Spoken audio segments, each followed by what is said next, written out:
Shalom, salam damai sejahtera dalam kasih Tuhan. Pada RHI Renungan hari ini, saya akan ajak kita untuk menekuni, mendalami, menghayati tentang doa Kristen, doa yang dikehendaki Tuhan. Saudara, kenapa tema ini penting?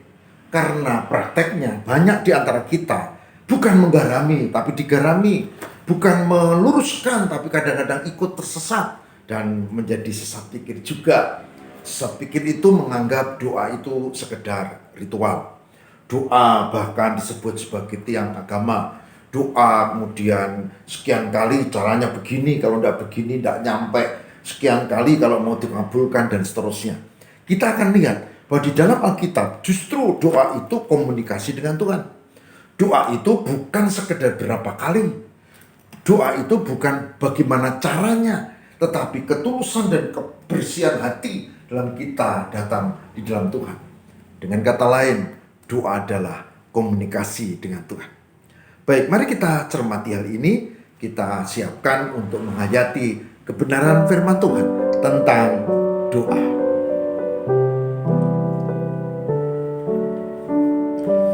Saya akan ajak kita untuk membaca dari Matius pasal 6 ayat 5 sampai dengan 8. Matius pasal 6 ayat 5 sampai dengan 8. Yang demikian sabda Tuhan.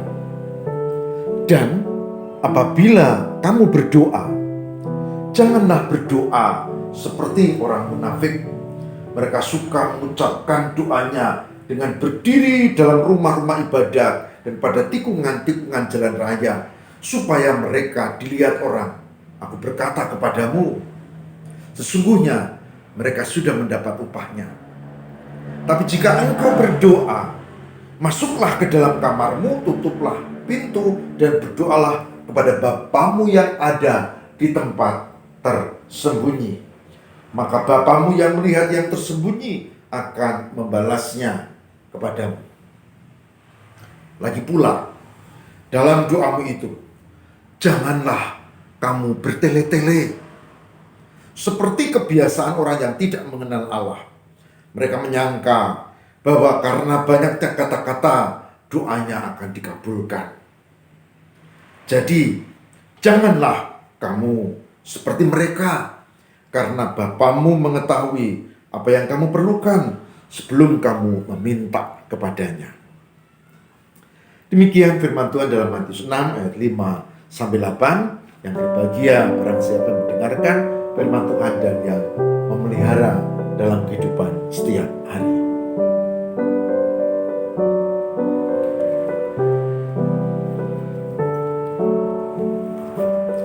Pecinta RHI, renungan hari ini yang diberkati Tuhan. Ayat-ayat ini memberi penegasan yang penting buat kita. Bahkan ayat-ayat ini menunjuk dengan jelas doa yang dikehendaki Tuhan. Pertama, doa harus kebersihan hati menjadi landasannya. Doa bukan kebersihan fisik. Harus cuci tangan, cuci kaki, ya itu harus. Tapi doa itu dengan Tuhan. Tuhan itu roh. Dan dengannya yang dibutuhkan justru pada kesungguhan kita. Maka berdoanya harus tulus. Janganlah berdoa seperti orang munafik,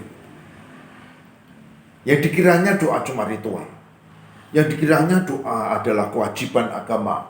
Padahal itu sebuah relasi dengan Tuhan, relasi orang yang percaya dengan Tuhan.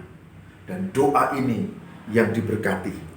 Maka jangan menekankan bagaimana berdiri untuk pamer supaya dilihat orang, karena ayat katakan mereka sudah mendapat upahnya. Begitu juga yang penting adalah relasi dengan Tuhan. Di sini ditekankan tentang doa pribadi. Masuk kamar, tutup pintu, itu berarti konsentrasi penuh kepada Tuhan. Dan doa yang demikian yang diberkati, dikatakan Bapamu yang tersembunyi, yang melihat, Dia yang membalasnya kepadamu. Tapi yang menarik adalah ayat 7. Ayat 7 dikatakan apa? Dikatakan begini. Dalam doamu, janganlah kamu bertele-tele, panjang-panjang, sekian kali. Karena memang ada kebiasaan itu. Kebiasaan ini doa akan dikabulkan kalau diucapkan 3 kali, 7 kali, 70 kali, 100 kali. Lalu dikatakan, oh kalau berkali-kali sampai 100 kali, maka Tuhan akan turuti apa kemauan kita. Ayat ini katakan, tidak. Doa yang sejati tidak ditentukan oleh banyaknya kata-kata. Ayatnya mengatakan begini, mereka menyangka bahwa karena banyaknya kata-kata doanya akan dikabulkan. Mereka menyangka, tapi itu tidak benar. Kata-kata banyak, 7 kali, 100 kali, maka Tuhan akan nurut pada kita. Enggak, saudara. Tuhan itu Maha Kuasa dan tidak terpengaruh oleh kata-kata yang panjang. Penegasannya adalah, jadi janganlah kamu seperti mereka. Jangan kamu seperti mereka. Karena Bapakmu sudah tahu apa yang kamu butuhkan sebelum kamu doa. Tapi kita memang berrelasi dengan Tuhan. Tuhan tahu kebutuhan kita.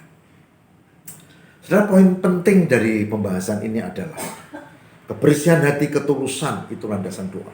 Bukan sekedar itu. Relasi pribadi dengan Tuhan itu poin penting, karena doa itu selalu ditujukan kepada Tuhan. Doa bukan pada malaikat, doa bukan kepada nabi dan rasul. Tidak, doa selalu kepada Tuhan. Doa bukan pada para leluhur, tidak, tapi kepada Tuhan. Poin penting yang kedua itu.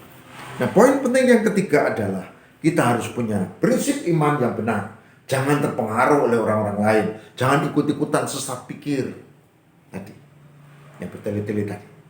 Nah, sebab itu pecinta RHI renungan hari ini, saya berharap dengan bacaan ini Matius 6 ayat 5 sampai 15, tapi ini kita baru cermati 5 sampai dengan 8, menjadi jelas. Berdoalah dengan benar kepada Tuhan dalam ketulusan, dan bukan untuk pamer, dan bukan dengan sekian kali banyak kata, enggak.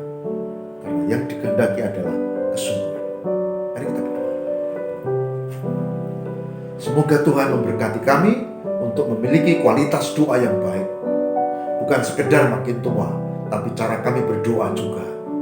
Jadi dengan ketulusan kami datang, dengan kesucian diri kami disucikan Roh Kudus, dan kami tolong ya Tuhan untuk bisa mengerti kehendak-Mu.